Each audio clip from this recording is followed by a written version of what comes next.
Hello there YouTube, I am Scotty Deluxe, but on this channel you can call me Quetch. Here we cover all things current Final Fantasy XI, and we have something that is very current and sort of goes along with the last video where we got the patch announcement and we're going to be seeing Prime weapons coming base form this month, September, which is on Monday, depending upon when you're watching this. This is coming Monday, September 12th, which by the way I will be live sometime later on in the day, Eastern time.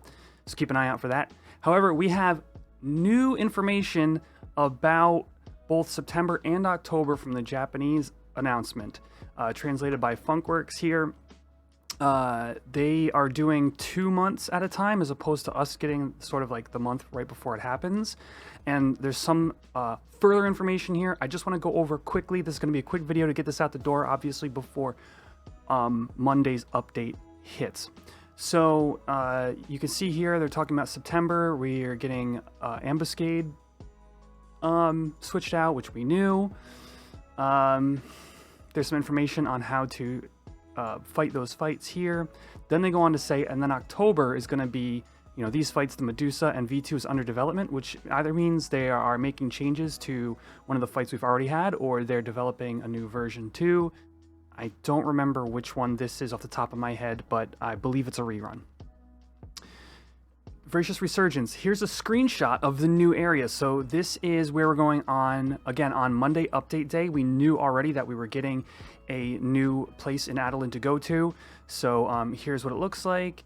Funk saying here, the translation maybe is unclear as whether a zone like the library that we're able to access all the time, or if it's just during missions. We don't actually know that information yet.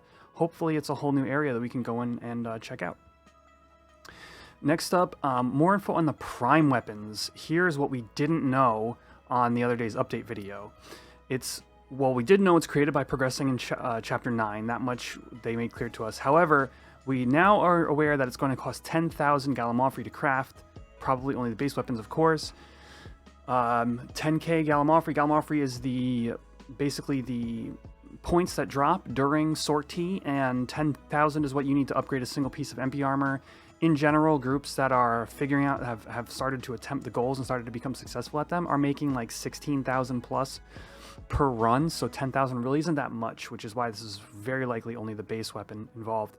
So there are going to be 16 types of weapons, including instruments and shields. Those are dark versions of the original relic weapons. We still don't have too much details, but they're telling us that's what we're getting is 16 weapons. And it eventually will be needed to progress in TVR in the future. Very interesting. So obviously some form of base, which is going to get further upgrades as we go, but is actually the first ultimate weapon that's required in order to progress in some piece of content in the game. Very interesting. Sortie adjustments, they were removing the automatic entry system. If it's on now, it'll be turned off after the update automatically. And here's a little bit of further comment on that. Changing the system to be like Ambuscade, where you get a short time to enter, and it is forfeit if you wait too long. It may take time to try again. So what was happening was people were queuing in and just letting their queue run, just leaving on their computer or whatever. Maybe purposely, maybe accidentally, maybe purposely. It's hard to say. However, now after some period of time, if you don't accept that entry, they'll kick you out of the queue, which makes more sense. There's only so much queue space. There's only so many instances to go around. That's the whole reason for queuing in. Obviously, very good. Hoping to help solve congestion issues. The other thing that is mentioned here is compensation for those who lost Empyrean +2 mats before they fixed it. So what was happening was people were trading in their Empyrean items and maybe having the wrong items in the trade box or something, and the goblin was still taking your Gallimaufry and or your Sapphire and not doing any sort of upgrade process. So people were losing materials and was making people a little gun shy to try to do trade-ins. And now how they're comping for that is they're going to give all players 10k Gallimaufry and a single Sapphire as long as your character is 45 days or more of age. Again, so look at the 9 here. This is all the 9th month. This is all September, right? So again, that's why it's important to note that they're giving September and October announcements here, because we're going to move on to some cool stuff next.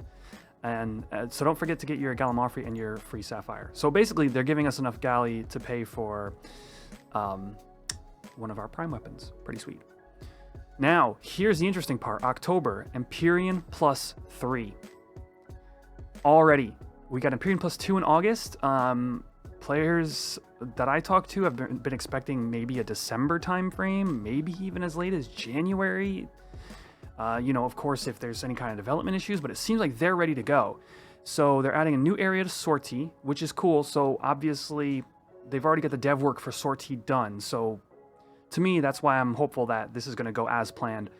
To unlock jobs upgrade to +3, you must reach the new area. It is not immediately accessible after entering. Regular entry conditions are the same as they are now. My thought here is you're either going to need all 4 keys, A, B, C, and D, or have defeated all 4 bosses in order to progress to the next area. The question is do you have to do that every time you want to go to the new area? Is a genuine question. I could see it being something like players will take 1 day to farm all the boss KI items with that group, and then that same group goes in and then just kills all 4 bosses quickly and then moves on to area 3. I could see that being one method of approach. I could see once you reach the appropriate objectives, like once you gained access to the next area, you can just select that area next time you enter. We're not sure how it's going to be yet. However, this is cool. October, it's coming really soon, and you know, +3 is obviously where the players that are really at the end game, where they, you know, maybe already finished their +2 pieces with this new content, will have something to seek their teeth into that hopefully has higher accuracy requirements, higher mob levels, stuff like that, harder bosses. Really, the end game players are looking for a new challenge that is not Odyssey, as big of a challenge as that still currently is for a lot of the player base. Moving on, we read this in the September update. So good, they clarify it here. Mogslip 29 is being added. All MP +2 is storable. Very good. I know even me personally, I want to finish upgrading all of my Empyrean +2, but not all of it is useful at the +2 stage. Some of it will become more useful at +3. Some of it actually might not even be good even at that state. So you're going to need a place to store it. And they gave that to us rather quickly. Next important thing is the locust mobs. I believe actually this was all mentioned in the September update, so I'm not going to go over it too much more here. I don't want to make this video any longer than it has to be. I don't have much more to say about this. We'll see what happens when the update comes. Really cool though. I'm looking forward to hand-to-hand. They fixed a bug where the Morbal Apron could not be equipped. Don't know what that is, but good stuff. Events, Shadow Lord reminder. We talked about that in the last video. Login campaign about the jeans. Adventure campaign, the Buffalo event. There is a hat and a food. Okay, so the food. This is new information that we didn't have the other day. This new food, enmity -5, DA +5, weapon skill damage +5. Quite possibly one of the more important foods for DDs to carry from here on out. I mean, especially under soul voice conditions and Zerg fights, this will 100% be the appropriate food to use. I am going to be doing a small video soon about the types of food I keep on me for the different jobs I play, and I think we'll have a good discussion about this one, so keep an eye out for that in the next week or so. And but it looks really sweet, but you can't discount the fact that it's not giving you attack or accuracy, right? So plan for that. Blazing Buffaloes campaign starting on the 16th. The theme is going to require the pants and the hat, so we're gonna have to suit up for this event. Cool. All right.